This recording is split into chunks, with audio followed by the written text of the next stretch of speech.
All right, we are started here. So good morning, everybody, or whatever time you're listening to us. But this is UMR, the Midwest Region's Residence Life podcast. We are talking to the same group of folks you may recognize from last time. We'll go around the horn, introduce ourselves quick, but nice to talk to everybody. Nice to see you all again. My question to start things out today is if you could have any kind of pet that you have not yet have, we were just talking about pets prior to recording, so it's on the mind. What kind of pet would you have? You can get as exotic with this answer as you'd like. My answer is not that exotic, but I had a hall director who had a chinchilla, and ever since I've been like, that would be the get. Oh, it was so cool. It was rad. I just love that thing so much. So chinchilla would definitely, but they're very high maintenance. So that's always been like the limiter, but I would love a chinchilla. I will popcorn. Gotta get the flow down. Dan, what do you Okay. think? I think I'm gonna have to take one for the team here, and that my wife wants a Yes. raccoon. She wants grubby hands. She wants cute little mask face. She wants bumbling little idiot around the house. Like that's what she wants. She Mhm. wants a rat that does tricks. So if she could get her hands on a raccoon, we'd be set. And there are like raccoon sanctuaries and stuff where you could go be around them. They're not super feral. And have you seen in the last year that news article that raccoons are becoming domesticated? They're starting to show those early signs. Maybe the Wow. next 500 years, who knows? But yeah, we're close to the dream. So I'm going to stretch out there and do one for my wife. Wow. I love that. Also, little tease for end of the podcast. One of the stories people submitted today does involve a raccoon. So we've got a tie in Sweet. there to the end. So there you go. Jasmine, how about you? Any pets that are on the dream list?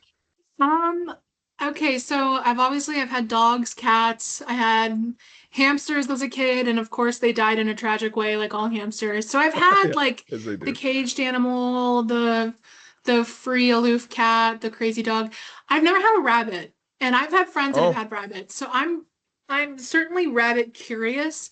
Something I've never had, but my partner has had and is really pushing for us to have is chickens. I don't know that I'm really that crazy about chickens, but maybe I could be surprised. So chickens or wow. rabbit, I think. And also, it's weird to keep a chicken as a pet because in my brain that's livestock, but you never know. Yeah, chickens have to be live off, right? Do you have a chicken in the hall, or do you build a coop in the apartment? I mean, I wouldn't personally keep a chicken in my apartment. I think my partner would try. I just Yeah, don't think, I just feel like they're an outdoor animal. I think that's fair. Even rabbits, I'm like, but I do know someone in residence life who has indoor rabbits. So that dream's alive, I guess. So there you go. Austin, how Yeah. about you rounding us out? Yesterday I saw a TikTok of a red panda, and Oh, so love. it's like I always just forget how cute those things are, and then you see like a video or you see them in person, and just kind of the same as like as Dan said with like the raccoon, it's like kind of like puts its hands up and like has the mask face, everything. It's basically a raccoon, just if it were a Pokemon, it'd be a shiny raccoon. Um, um, it's so cool. I love those little guys, but I've also always really been like enticed by like the villain in movies that has like big cats, Oh yeah. like a tiger or a lion. Totally not like practical at all, but I I think just like having like a big little kitten would be fun. Yeah. You said big cat. My brain did immediately go Maine Coon though. So you could go Mhm. that route. Just those Okay, things are huge. Yeah. those are huge. Yeah. Yeah, they're big. But as we talk about different things today, I thought this next article we're going to talk about, because for folks, this is our second version of podcast in this format. I was like, this is another good intro to the four of us because Spencer, a part of our UMR committee, wrote a really great article that folks can find in perspectives about his first job was at a car wash in high school and how that's specifically for him updated his perspective on like working with facilities and facility walkthroughs of buildings. But interesting start point for you all today, thinking of this article. I would say higher ed is one of those where I just anticipate everyone has a different career that we don't know about, or if not career, like job history of like higher ed is not usually people's starting point for employment. So is there, to just go around the horn to open it up, a past job that you all think about the most when it comes to like tying to your career or feel like set you up well, or just like a random job that you're like, this comes in handy more than you would think, just this past experience? And I'll open it up to the group, whoever wants to go first. I think So my you, college job was pretty, so my college summer job, I'm from Ohio and I used to live in the Cleveland area. So in the summers, I would work at the Christmas Story House and museum. So I would give tours there. And of course, that was a small business. So you didn't just do one thing. You were a tour guide, a cashier, landscaping, stock, all that fun stuff. And I think honestly that prepared me so much for like summer orientation tours and presentations. And even though I was a theater major, I really had the chance to practice public speaking in my own words, which you don't really get the chance to do that, funnily enough, as a theater major, because you're always speaking someone else's words and you're not being yourself. So that prepared me wildly for just any kind of presentation in this role, because specifically with parents, you kind of have to put on a show a little bit of like, don't you want your kid to live here? Isn't it so great when your kid lives here and then their kid comes and lives and they're a disaster and that's fine. But sort of that like pretty presentation part of it, I think I learned a lot of skills from my summer job for that. I love that. I also think it's cool because hearing you talk about it, I wonder if Austin and Dan have seen that too, of like, I do think being a good salesperson is an underrated part of the role. I don't think it's bad to sell folks on experience. I think sometimes it gets a bad rep to be like too salesy or too that way, but I think it's a good skill to be like, let me tell you what you're gonna get, from this experience. I think that makes a lot of sense. Yeah. I'll piggyback off of that. I worked, my first high school job was in service, working small town Iowa in a restaurant that was also a bar, also was a golf course. So I got a really like quick experience of getting to learn how to work with people and like kind of you never know what you're gonna walk into. You never know what's gonna walk into the door, what the day-to-day is going to be like. So I'll name that. I also I do want to talk about my high school job too, though, because I think maybe a different route of I kind of learned how to turn off from work from my time as a mascot. I thank you, Jacob. I was at the University of Northern Iowa. I was TC Panther for 3 years. And that led to a connection that I had one summer with a local baseball team in Waterloo, Iowa. So I went out, I was their mascot for that summer. And it kind of just like prepared me for the like turning things off from work, of when I am not at work, I am not like, I'm not talking about work, because if you know anything about like mascot culture, it's very secretive. Like there's a reason why at commencements there is the big reveals of like wearing the feet or whatever it is that your campus has that reveals their mascot. For me, it was like a good way to say like, this is this part of me that I don't talk about outside of this. And it also just like kind of like it got me into the like kind of like funky part of res life where you kind of have to like get people out of their comfort zone, like being a mascot that's going to be like all silly and dancing and like wanting to take pictures, like that's a lot different than or not a lot different, but that's like very similar to the work that we do of getting people to just get comfortable, like, hey, you see this fun thing in front of you, go engage with it. Yeah, so those are two jobs that I like to talk about when I talk about res life outside of res life experience. So first off, may I shout out the Waterloo Bucks? Is it the Northwest League team? That is correct. Yes, Boom. I was Bucky. Oh, that's so cool. Okay. They play Eau Claire Express is my home team. Yes, So I yes, was I like remember trying to that. do the math there. Um, that's very cool. Do you have any like, I don't know, mascot stories of like fame you want to share here of like any moments at basketball games where you're like, this is the best? I think the like one of my favorite moments was so mascot, you have to take breaks. Yeah. And this is actually from my time at UNI. I went to like go back into our break location in the McLeod Center where the Panthers play basketball, and my uncle texted me and had asked like this game is on ESPN. Are you there right now? I'm like, Awesome. and I can't remember if I had shared with him at that point or not, but it was like a yeah, you've probably seen me on the screen at some point. And that was just a cool moment. Like even like seeing them like watching Sports Center Mhm. the next day, like seeing like I'm like, oh, that's me, like on national That's so TV. cool. It was so cool. I'm in there's an alumni magazine that has still used one of my pictures for the last couple of years. And that's like, very local fame too, but I love that. Other than that, like it's a lot of, the like just kind of res lifey things of like, dealing with people of people like trying to pull the tail or like specifically with the Bucks, like there's like a Hmm. bigger drinking culture around that. So like Yeah. people like trying to like come up and like hand me alcohol or like when I would participate in the like in between inning games, like getting tackled, things like that. But Yeah. um no, I'd say that being on ESPN was definitely my like coolest claim to fame.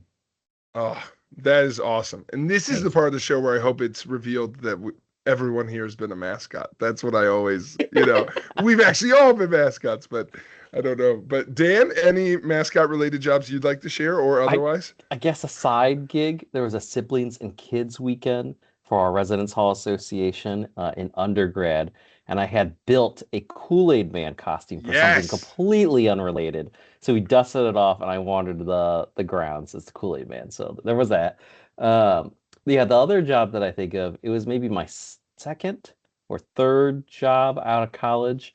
I started my own business, so I was a screen printer. So I had bought all the equipment, found a small business development center, which if you're not aware of one near your area, you want to kickstart something, look up the small business development centers of America, and they have places at mostly colleges and universities where the government and the state fund land and buildings and even professionals to help you launch your own business at very reasonable costs. So I got involved in that. And so then I would print shirts for St. Norbert College, University of Wisconsin Green Bay, all the local churches and K through 12s. It was a crazy time. So now I take that here in the future, and anytime apparel or printing comes up, I'm like, I know too much.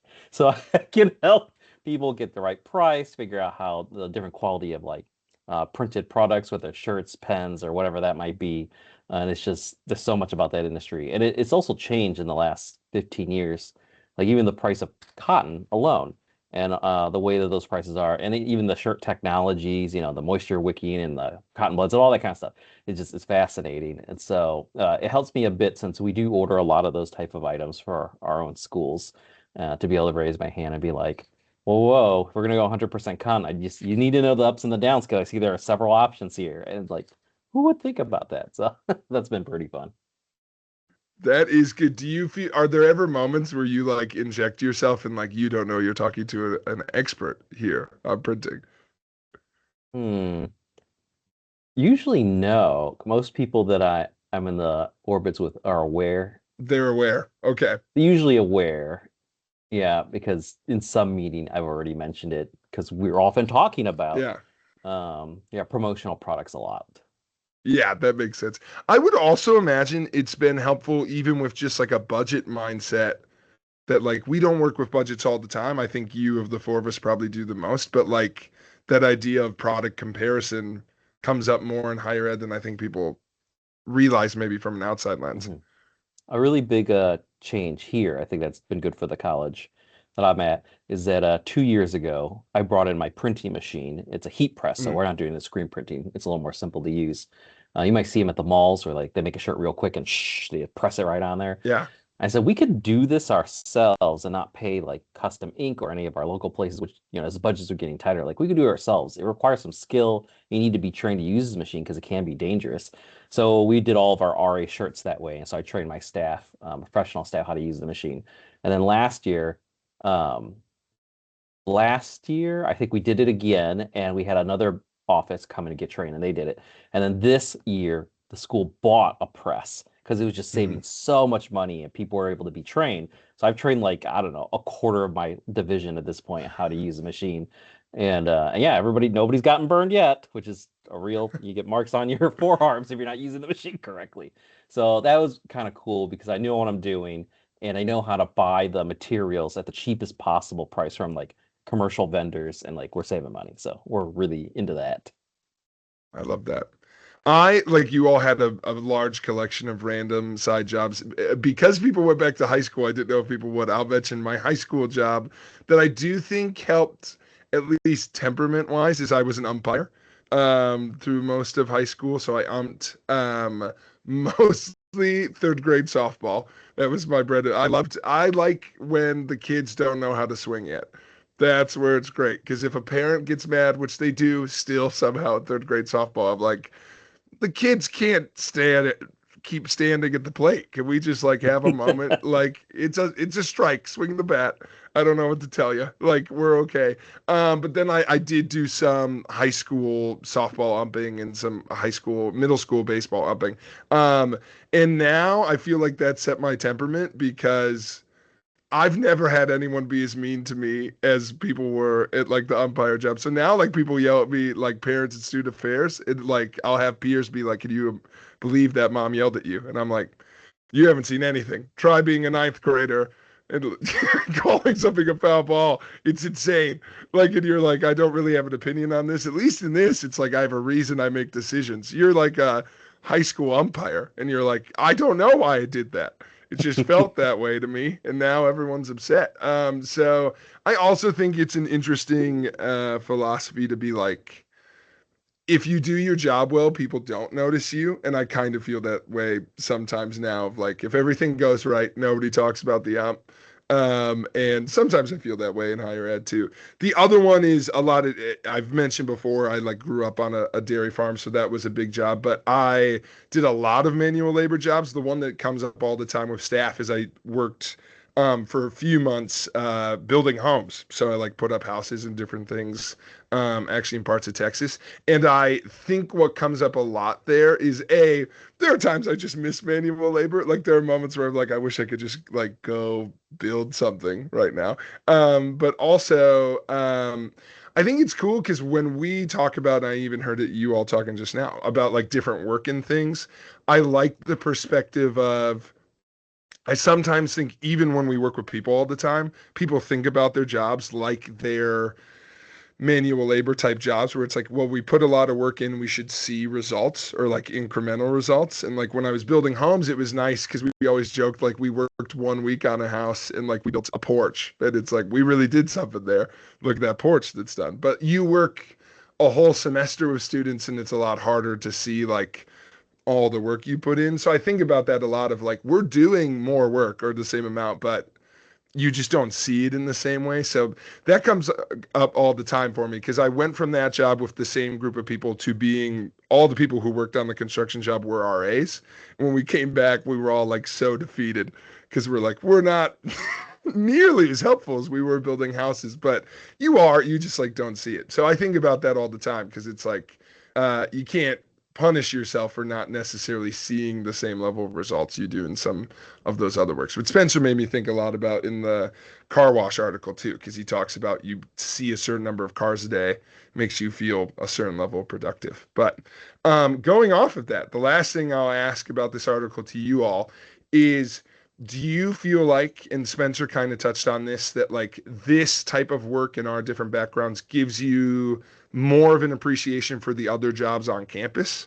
Because Spencer talked a lot about because he had worked in car wash or other things, he has more of appreciation for the facilities work. Do you feel like having that different lens has made you more open to like, there's so many other offices on campus that like you're just more attuned to because you see more of that work differently?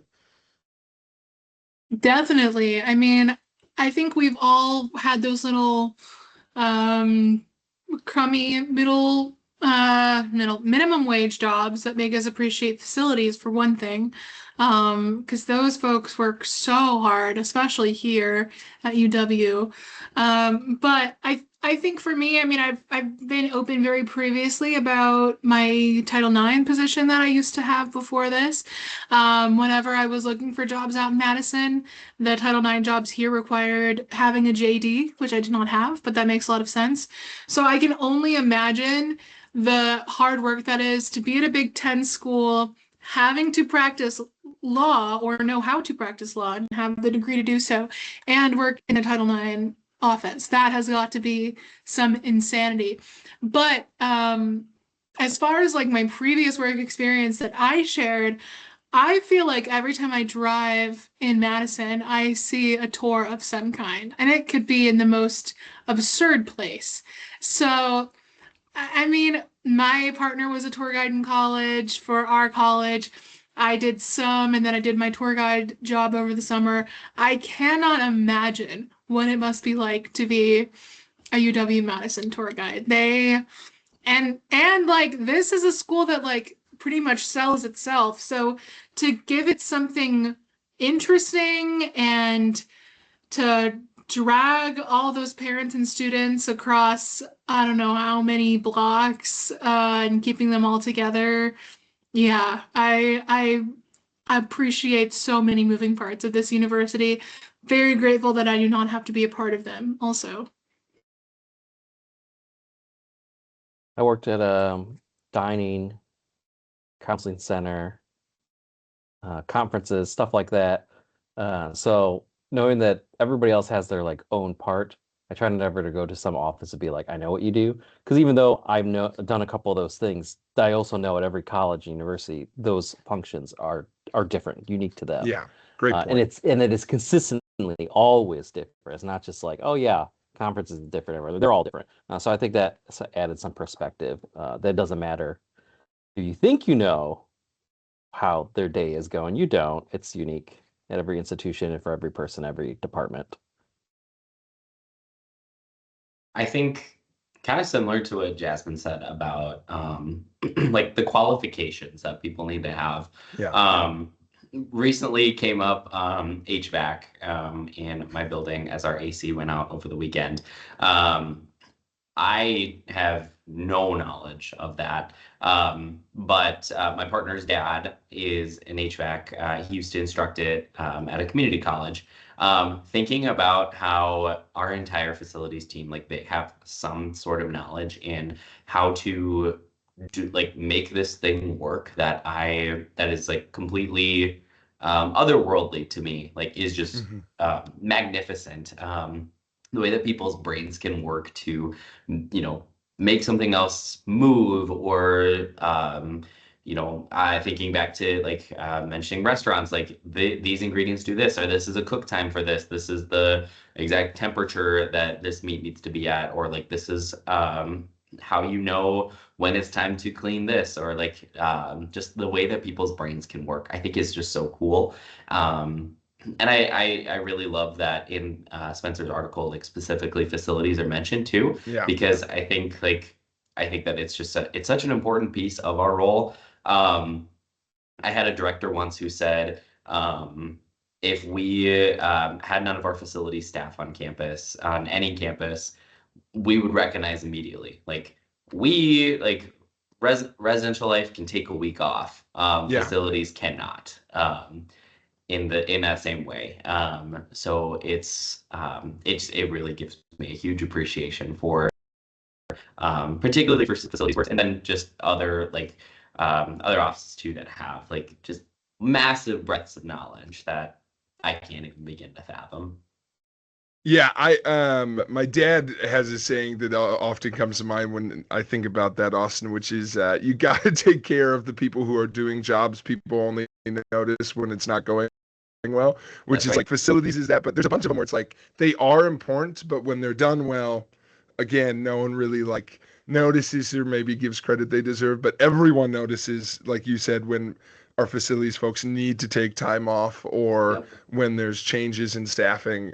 It's the first thing that comes up. And there's a bunch of offices on campus, kind of what Dan was getting to too, that like do so many things you don't even know about. I was just talking to our head of we've got, like Jasmine's getting at, we've got our first year student orientation happening on campus, and our head of orientation, I found out yesterday, is also running our campus bookstore, which I did not Wow. know. So wears a lot of hats. I was like, awesome. Okay, cool. So they've got a lot of stuff going on, and we're all familiar with that too. We wear a lot of surprising hats sometimes, but those different folks on campus always impress me. So any other thoughts on this article before we kind of move on here?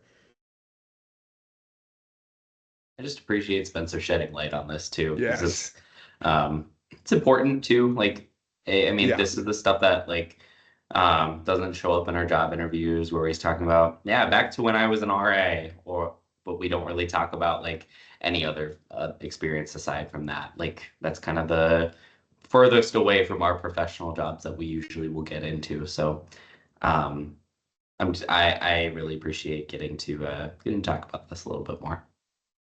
Yeah, I thought really well said, Austin. Yeah, I think the article's great. Really worth a read. I think Spencer also writes it in a way that's great because I think it sheds appreciation on all the detail and, like you said, Austin, all the skill and comprehension that has to go into that kind of work. So it's a shed of light that like you don't get to see unless you have that level of expertise that Spencer kind of has. So very, very cool read. But that's our spotlight on an article for the week. And now we move on to the highly, at least on this panel, the highly awaited segment.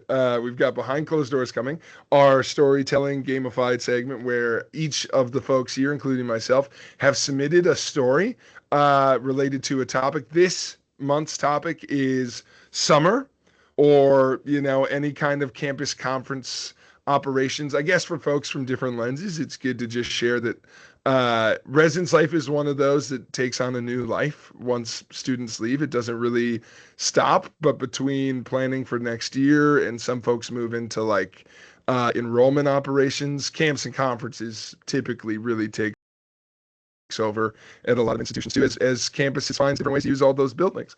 So that said, we've got stories from us.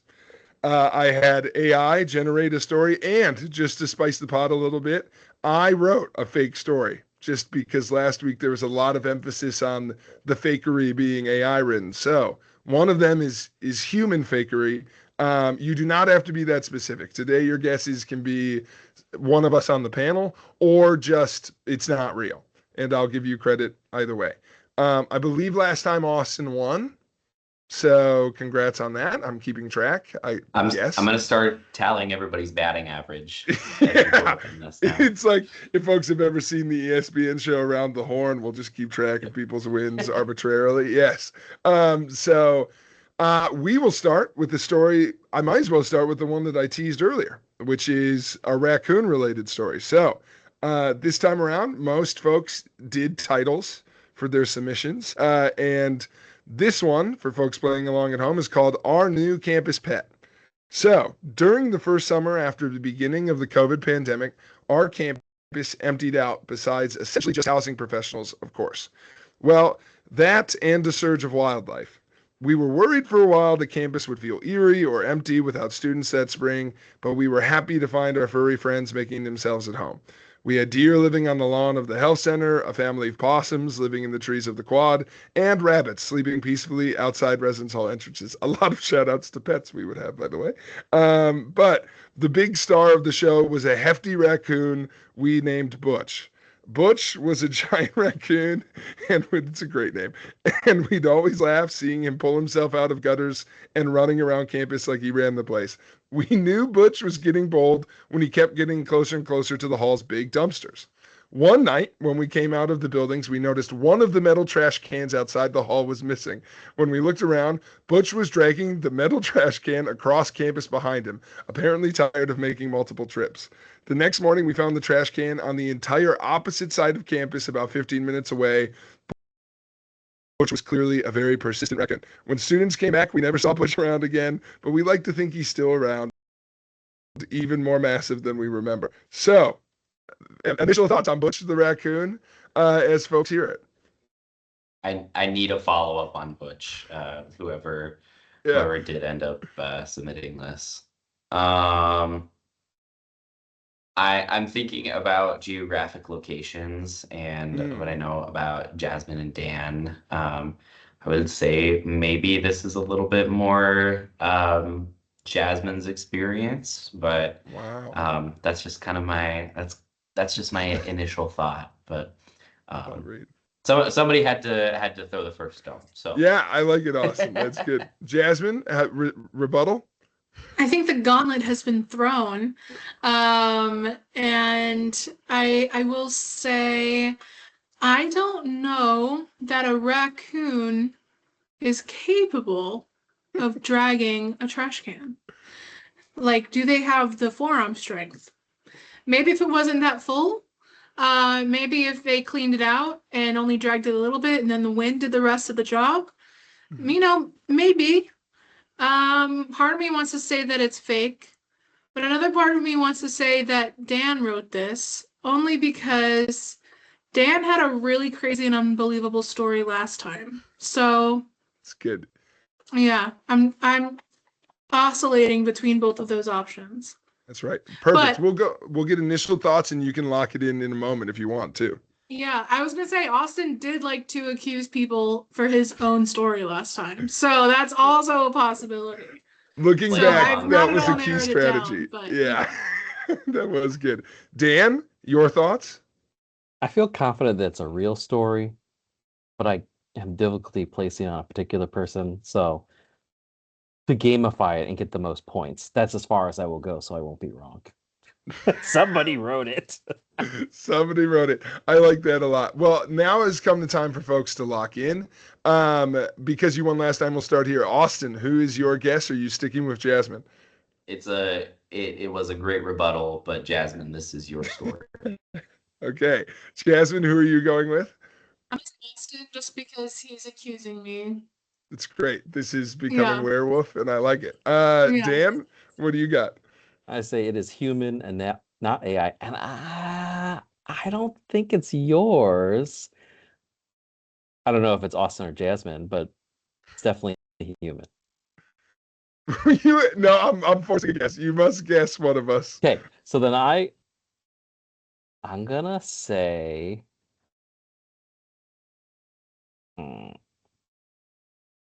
it's close enough to be yours. I'm gonna say it's yours. Dan found it at the end. That is my story. This happened. So way to go, Dan.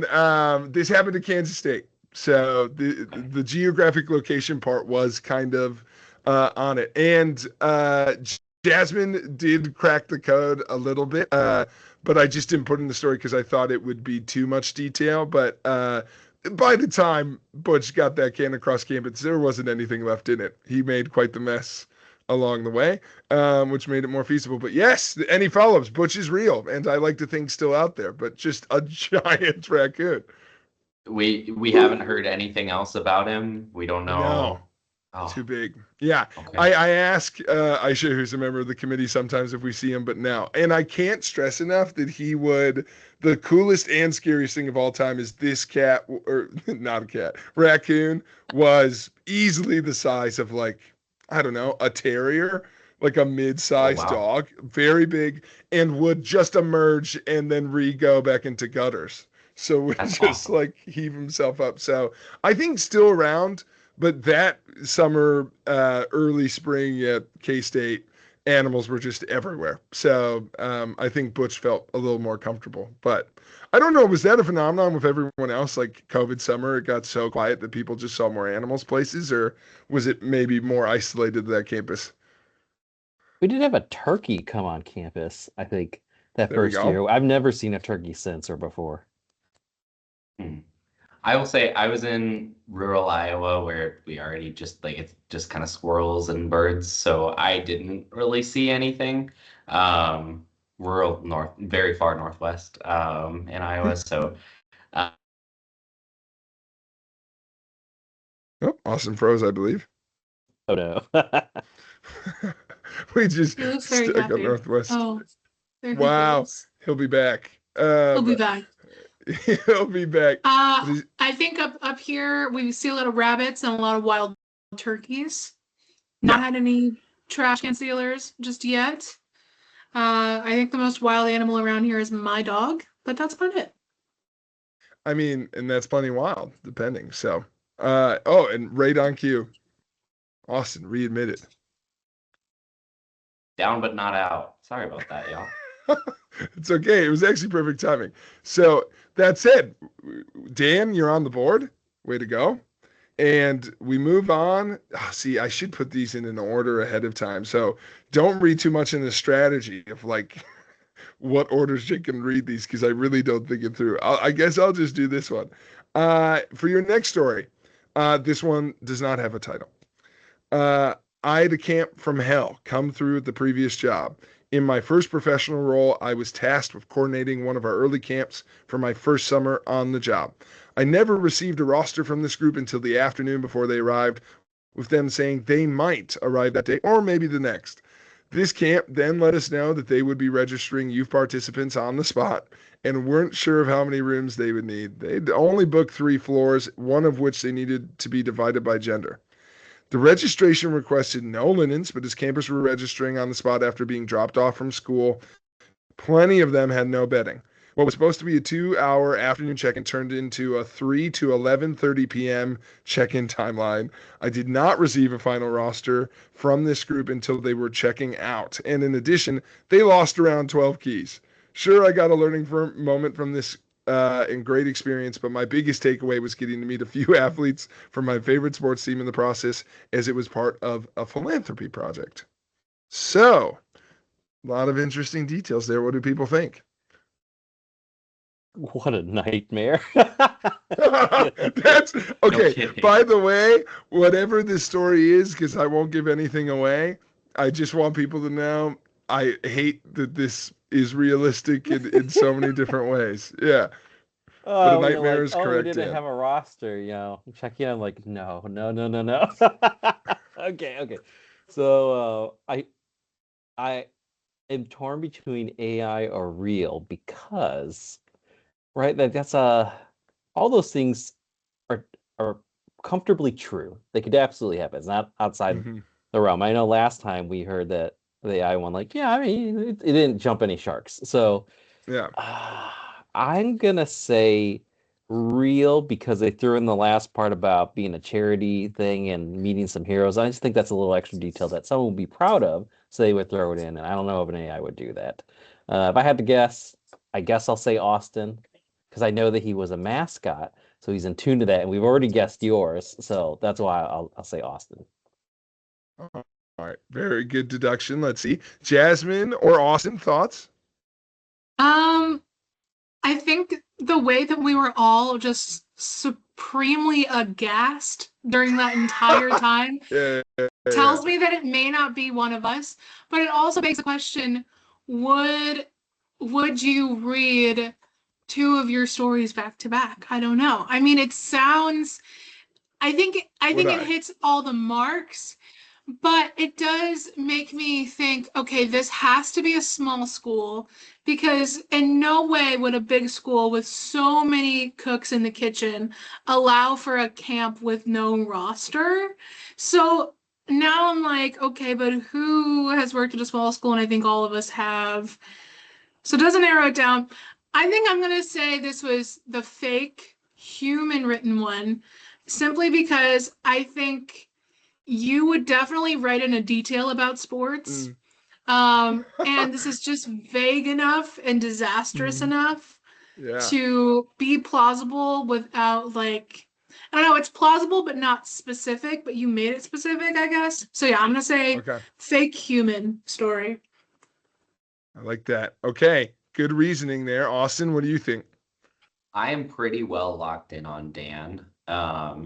I'm remembering last week's or last recording's detail in that one. Like, remember like street lights, everything. Like this Yeah. feels very like again, very detailed in terms of the not having a roster, philanthropic event, everything. And Dan, I feel like this is just something you've experienced. Like that just makes sense to me, being a Feels right. seasoned professional. So I'm going Dan. Okay. Austin's locked in on Dan. Jasmine, you're staying locked in on fake story. Yeah, fake human story. And then Dan, can you remind me what you're locked in on? I accused Austin. Is that what you still think? Yes. Okay. Well, I'm happy to say Dan is 2 for 2. Dan is undefeated so far. Austin, great just performance during that whole thing. It was very, Thank you. very good. Thank you. Good reasoning there. But yeah, this is a real story. So Austin, let's just start by saying I'm so sorry that happened to you. Thanks. That's awful. That's a nightmare. Yeah. It really like great foundation, great organization. I won't name them for the sake of their own. Yeah. I'm not really sure if they're still around even, but Yeah. they did really good work. The reason that the campers weren't registered, we found out, is because it was for underprivileged youth to get to go to a football camp, to get to experience like high level NFL like training process, and like they go through like different life skill classes while they're there for the weekend. So super cool.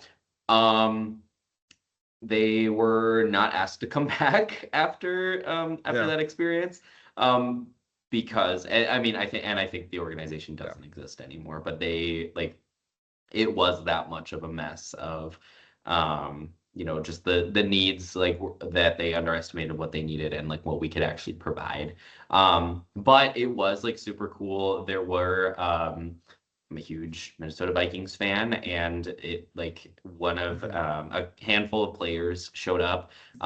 Didn't get any autographs, but like one thing that was really cool was there was a player who was like on his way out leaving the team, and I met him on the Friday afternoon during check-in, and then at the end of that, like 3 to 11 o'clock, he remembered my name, and then remembered it again during checkout on Sunday. I was like, dude, like you already had my heart. You don't like need to continue to like sell me on this. Like, It's so nice. So that was just super cool experience. Like it taught me a lot about making sure, like having those plans and like being able to think on the spot. But I do not hope that I have a camp experience like that again. Yeah, it's too bad he couldn't transfer that respect for your fandom into a roster. But I like that he was so nice to you the whole time. I think it was kind of him like more so like footing Being the bill and like doing the workshops. But yeah, fun times. I love that. Yeah. No, and by the way, I haven't had that exact experience, but I've had camps that have come in with no rosters before, or just twice as many or half as many people as they were supposed to. So it's a thing. We will go on. And for this next one, let's go here. This one is entitled The Magic Loss. Okay. One year, we had to put loss into every room on campus after switching to a new loft provider. We were lucky enough to have the football team arrive early in August to move loss into each room on campus. The plan was each of us housing staff would lead a team of players through one building, either taking all the old lofts out or putting the new lofts in, depending on the team you were with. So we began and started taking lofts out of rooms, no problem. Only issue was the group of football players in charge of bringing the new lofts in ran into an issue finding where we said they could grab the new lofts from. So lo and behold, we finished half of campus, but as I went to check on how many new lofts we had left with some other staff, we were shocked to find it looked like we had almost all the new lofts still in the same spot. We were confused. Did we restock when we were going through buildings or miscount? No. Instead, our overly eager and friendly football friends did their jobs a little too well. They emptied the old lofts from each room, but instead of taking from the new pile, the second team came in, picked up the old lofts, and went right back in. The result, 5 buildings that after 2 hours had been both emptied and refilled with the same exact loss, like nothing had ever happened. Because we were pretty tired and frustrated, we finished the next day, but we always joke about the best magic trick we ever saw was making 500 loss disappear and reappear again. So, by the way, I have to read these off screen, so coming back to see people's reactions is my favorite. I just came back and Jasmine had seen a ghost. So, Jasmine, I do want to start with you just because it was the strongest visual reaction, initial thoughts on this story. That was just like such an oh brother kind of story. Like I think we've all in Res Life had some sort of run-in with the football players Yeah. of some kind. And that is just like classic. Yeah. That's really good. As far as I mean, let's just say I am like batting zero right now. I got nothing Okay. right last episode. Yeah. Probably not gonna get anything right this time. But so far we've done your real story and Yep. Austin's real story. So now I'm like, are we gonna? Because we didn't get to any AI stories last time, so or fake stories. This seems, I don't know. This has some Dan energy, but I'm thinking this might be, maybe fake human. I'm gonna keep stewing on it and hear what other people have to I say. like that. Dan, what do you think? We'll go to you next. This would be an excellent cold open segment for the sitcom that is Res Life. Right, this is Okay. the little 2-minute preview before the credits roll. At the end, they go, "Oh, brother!" Right, and then they go, what a Yeah, band. and the music stinger hits. Yeah. Oh, Okay. man. So Rooster starts on HBO. Yeah. I think it's also human fake because it's classic enough. It's tight. It's like you're sitting there thinking of an idea like this would be funny, and you just go straight for the ideas. That's what I'm gonna say. Human fake. Awesome. Austin, Is it classic enough or is it too classic? or is it Dan? I like that Austin always boils back down to is it Dan? All right, what do you think, Austin? I'm saying it's Dan. I think that Okay. this is I like Jasmine said, like running with the football team sounds accurate. I will say I think that my second guess is fake AI because it's a lot of beds to lose unsupervised for that long. So, but no, I'm sticking with Dan. All right. Austin's locked in Dan. Dan, what are you locking in? Fake human. Okay. Jasmine. I'm gonna say fake human, knowing that I'm either gonna be tricked by Dan or getting my first point, but that's what I'm gonna go with. All right. So happy to say, Jasmine, you are getting your first point. Dan continues his streak. So this was not only fake, but it was the fake human story. Perfectly rationed through by you, Jasmine. This is a story that almost happened. I just changed the ending of the story. At Stephen's point, we had this exact setup. We did this. And I think Austin was the one who said that's a lot of beds to lose. You're all over why this didn't actually happen, which is they started to move they literally did pick up old loss and move them back in. We caught them right away because we're like, they didn't look the same. We're like, why is no one taking from the pile? We told them to. So did almost happen. And we still do joke about of like, can you imagine had we just let them fully empty and fully refilled the buildings just for fun. But yes, fake story. Football team did help us out and did actually a wonderful job. So that was the spin, was they just took them out and we put new loss in. I did get forklift certified for that though, because I was the one who, the things we do, the different hats we wear. Yeah, the pallets of all the loss had to go somewhere. Congratulations, you're better than everyone now. Yeah, and can I tell you all, incredibly easy to get forklift certified. Perhaps too easy. So the door is open for you all. One Saturday afternoon, 2 hours, wasn't bad at all. But yeah, pretty good. Anyway, so we are 3 stories down. I'm thinking in my head, if I go, I think what I will do is I am going to announce now, halfway through, a new rule of the game, which is I think always I will leave one story unused. And at the end, maybe we'll share it, but it won't be part of the game because I don't want to get to a point where it's obvious what's left. So we're going to do two more stories with just to say out loud so everyone's working with the same batch. Dan, Jasmine, or AI are the options remaining. So that way everyone's got the same one. But 2 out of 3 shots to finish strong. Dan's perfect streak is on the line with this next one. And it is once again animal related. This one was titled "The Goose is Loose." It's a great name. The campus in July belonged entirely to the Canadian geese and a skeleton crew of deeply confused grad students. With the undergrad population gone, the geese had established a stranglehold on campus, especially around the reflection pool. I was crossing the lawn, listening to a podcast when I locked eyes with a massive gander I would later name the commander. Um, in a split second, he registered my presence as an act of war, hissed and charged me. Panic stripped away my dignity, and I ran towards the nearest building, which happened to be our glass-walled admission center. I threw myself against the glass doors and, slapping my student ID against the scanner as fast as I could, a tour group of terrified high school juniors and their parents watched me from the inside.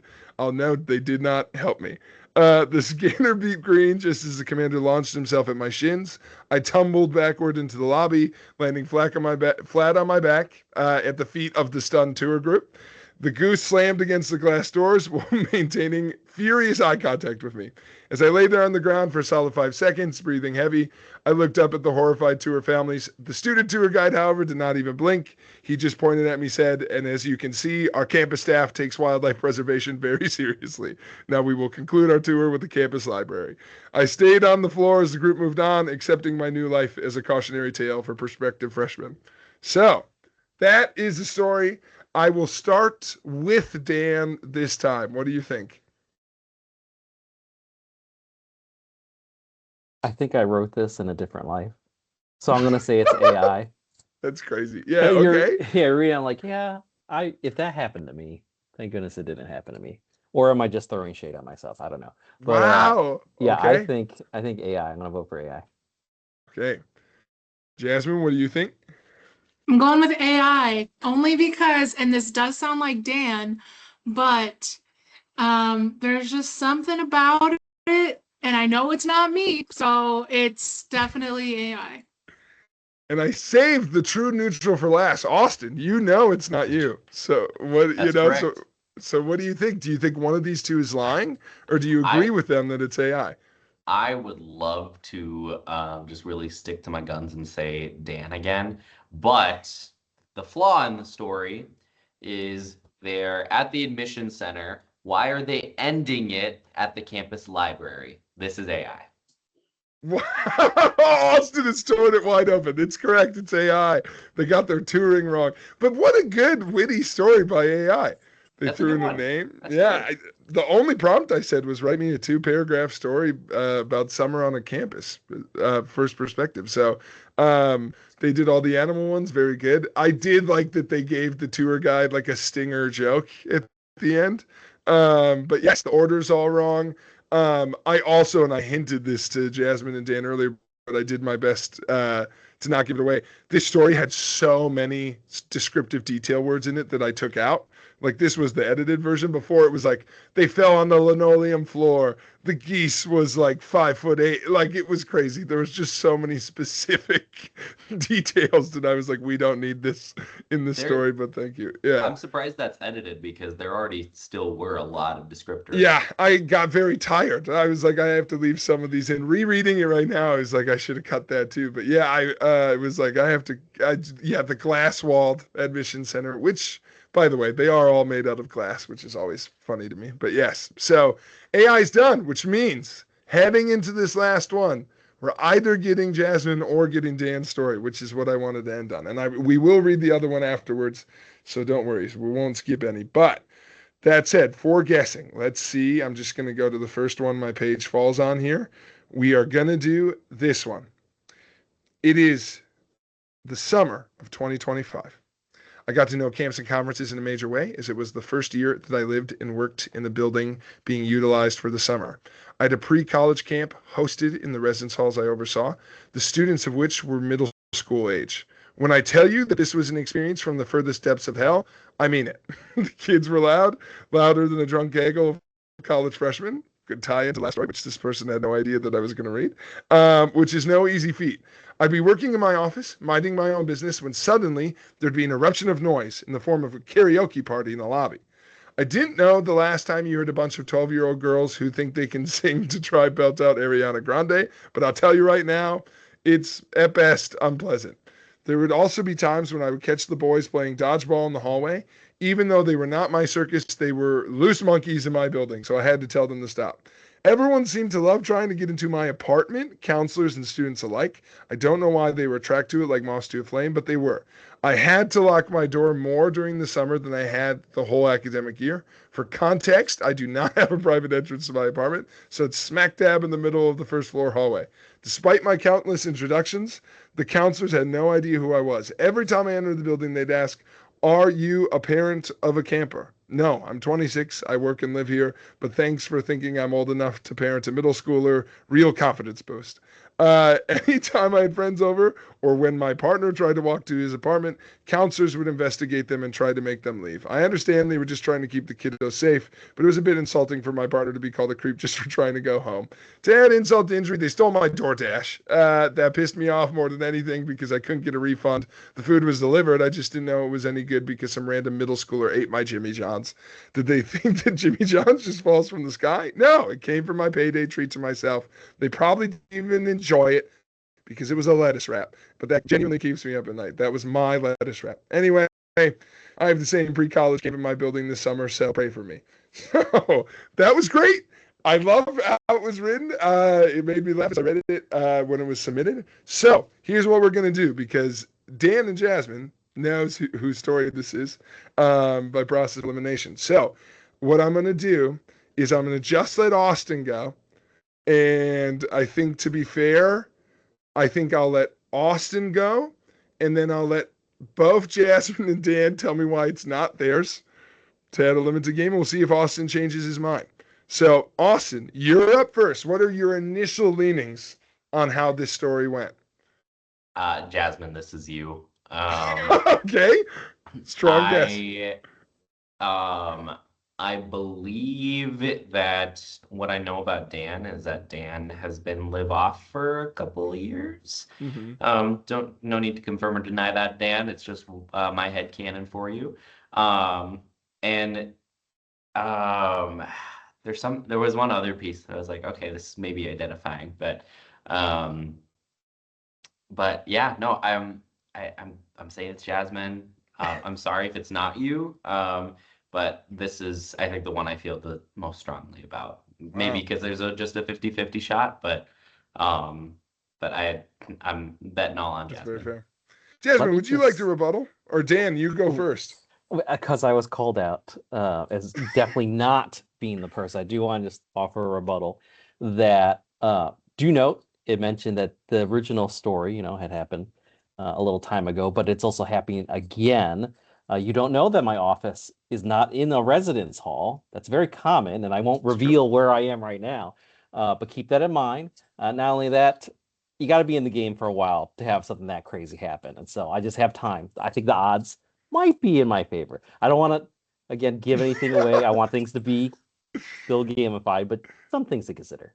Dan, I love it. I love your 3D defense chess. being, maybe it was me, dude. Yeah, I like that. Jasmine, would you like to jump on to Dan's point?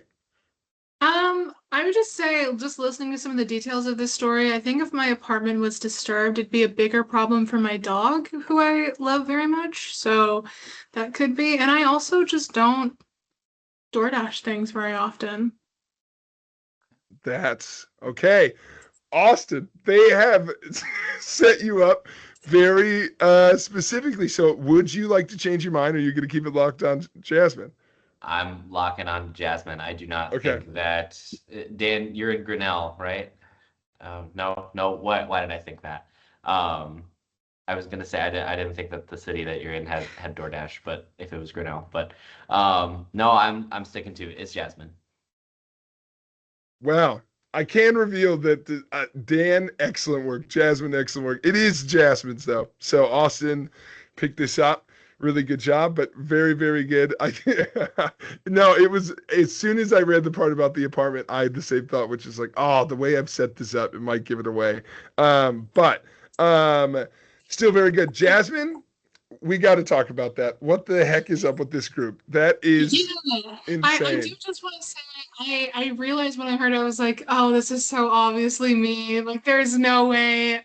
Yeah. And it also was a problem for my dog. I just didn't include it. Yeah, Great answer. This is all true. I actually ended up sending like an email to the person running the camp like halfway through summer where I was basically like, I'm tearing my hair out. I need you to do something. And she was like, oh my God, I am so sorry. Like this is this pre-college camp doesn't just happen in my building, it happens in a bunch of other buildings. Yeah. This is just where the middle schoolers were hosted on the Lakeshore side. And yeah, I made like they're like, do you want to come to one of our staff meetings? I was like, sure, what is it? They're like 9 p.m. I was like, no, I'm not gonna come to that. I will make you a 1-slide presentation of who I am, and you just let people know, and I'll include pictures of myself, my partner, and my dog, and tell them not to break into my apartment, please. And I have had a lot of signage put up around my apartment since then of like, because before that it was just like a blank door with like a room number. Now it says like private residence, no entry, students not allowed. Like there's a lot more signage now. Having my DoorDash stolen was pretty brutal. Your lettuce wrap. Yeah, it was a turkey lettuce wrap. So your unwich, that's crazy. My unwich was taken from me in the dark of night.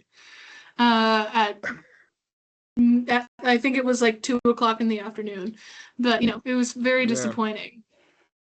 But I wrote that story with complete like inner dialogue. Do they think Jimmy John's just falls from the sky? I don't know.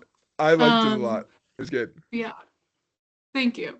I will happily answer any other follow-up questions, but Dan, Austin, I don't know if there's much to say about that. I was gonna ask, are you gluten-free? I'm not gluten-free, but I try to eat keto when I can. Gotcha. Somehow I've interacted recently with a lot of folks who are gluten-free, so that was also like another like. Did Jasmine mention that at some point? But that was another part or another piece where my mind went. Like, I've heard Dan talk about bread before, maybe, I don't know, but yeah. I had bariatric surgery last September, so I eat keto because that's like recommended. As much as I can. Like obviously I'm still a human and bread's still amazing, but I try to eat keto when possible. And eating keto / gluten-free, not cheap, by the way. They do upcharge you for bread with less ingredients or no bread at all, which is like cool and awesome and so great.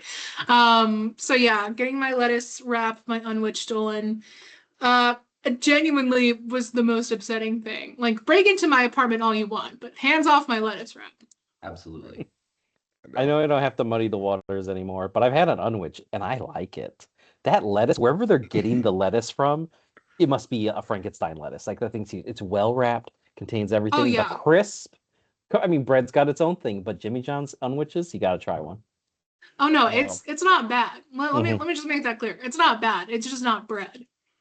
Yeah, for a thing to steal, it's crazy. So that said, I would first like to congratulate before we hear a story. Dan had a perfect week.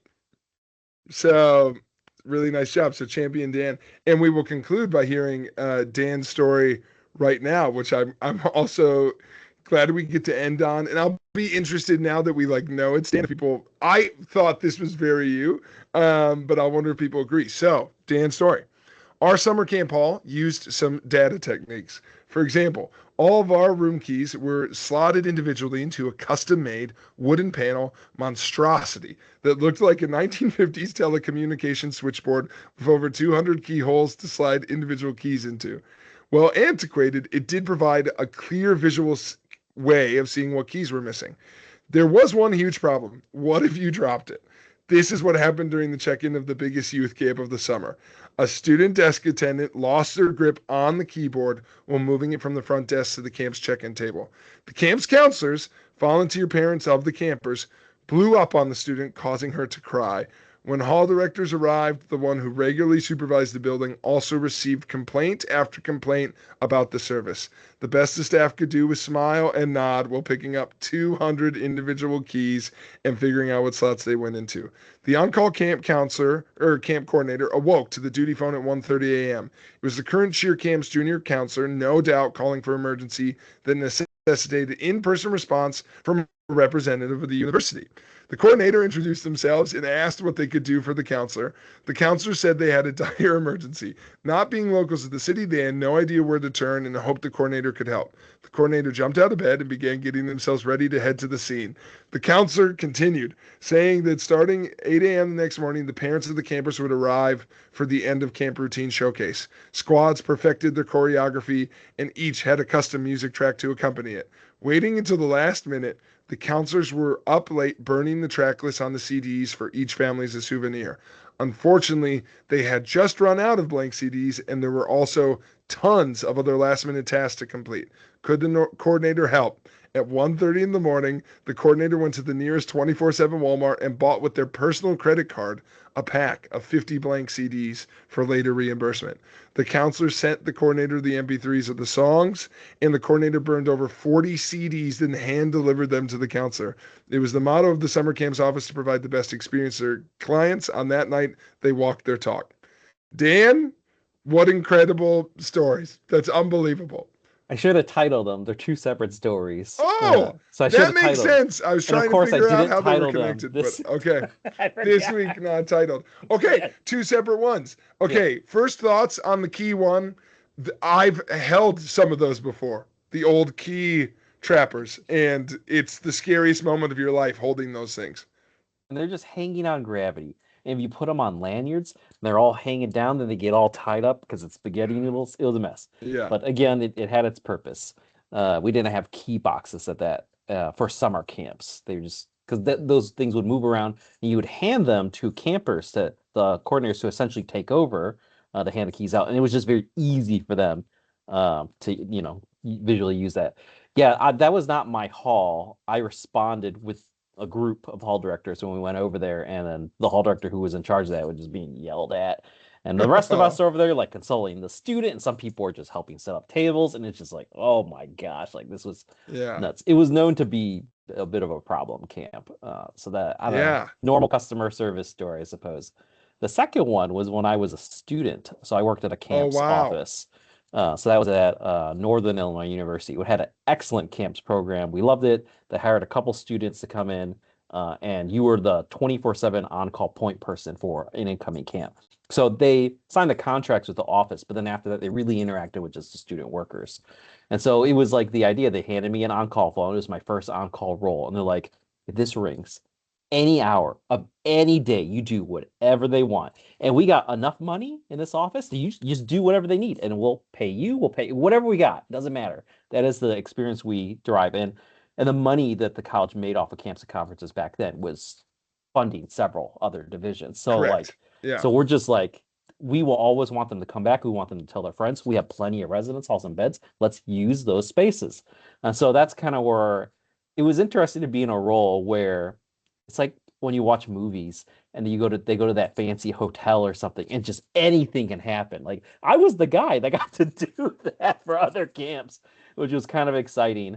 So yeah, I remember they called, and I'm like getting my clothes on and like barely awake, and they're like, "This is the emergency." I'm like, "Oh my gosh!" But at that point, you're already up, and so I'm like, "All right, yeah, I'll go." And I had a computer that could burn CDs, so I'm like, I have what they need, and they're really freaking out about, their realm of what is an emergency. But that's not what it's about. I'm not here to judge. I'm here for them to be like, when we go to Northern Illinois University, to do whatever it needs to make sure that we can have a camp. So Yeah, Yeah, we did that. that's wild. Any follow-up thoughts from Jasmine or Austin on either of the key or the CD stories? By the way, what a moment in time burning CDs was. Like, there's a whole generation of people listening to this who are like, you lit them on fire? What did you, you know? And they're like, what did you do? Um, Dan, you're not here to judge. I am jail. That's all I've got. Right to jail. Right to jail. That's unbelievable. Folks, that was Behind Closed Doors. We did it again. Thank you so much. I can't wait to see what story topics we get into next time, but we will end uh, as always is what I was about to say, 2 for 2, on recommendations from the group on things that they've been doing lately that they would recommend to others, watching, enjoying, whatever you may have. Dan, you won this week's game. I'll start with you. Any recs for the people? I have been watching a number of shows recently with my partner. Probably top 3 so far. Paradise, which is I think on Hulu, maybe. We love that show. Yes. That's a fun one. 2 seasons, a lot of meat in there.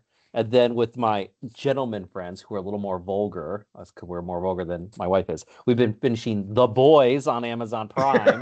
We're just a couple episodes behind, and I know it just finished. So we're going to probably wrap that up this weekend and enjoying the rest of America who's been enjoying that.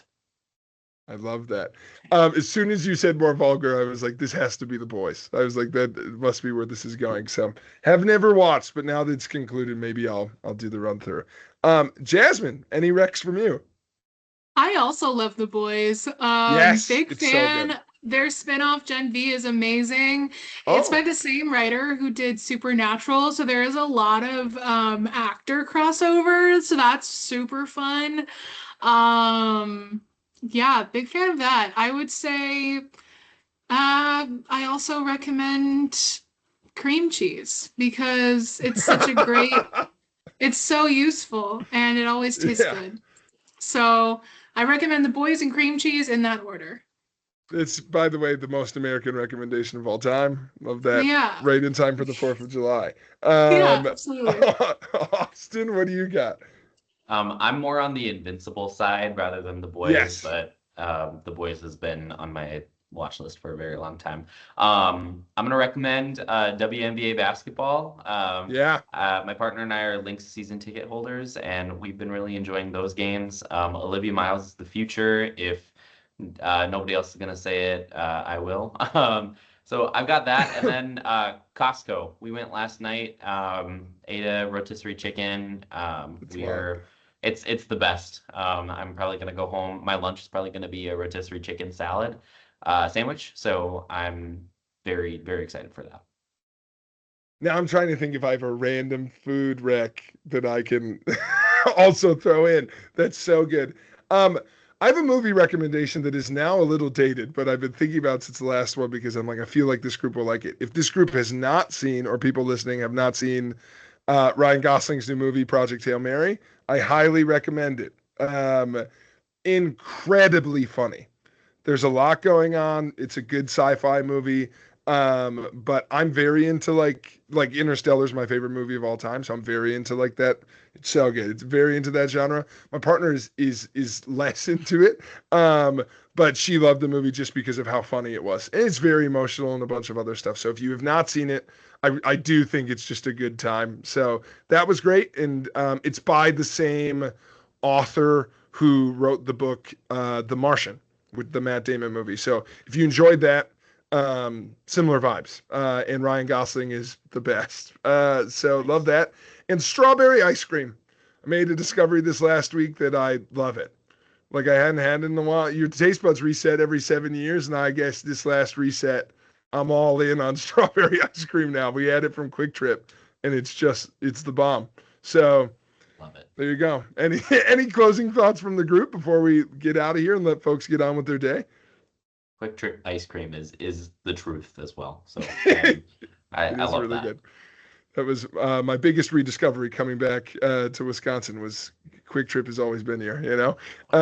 But yes, so I'd like to thank folks today for joining me. As always, it was a lot of fun. I'll conclude the actual meeting. I'll conclude the recording. Thank you so much. If there's anything you'd like to see us talk about in future shows, let us know. Spread the word. I hope you enjoyed watching and definitely enjoyed talking with you three as always. Have a great morning, everybody. Take care, y'all. Bye. Take care.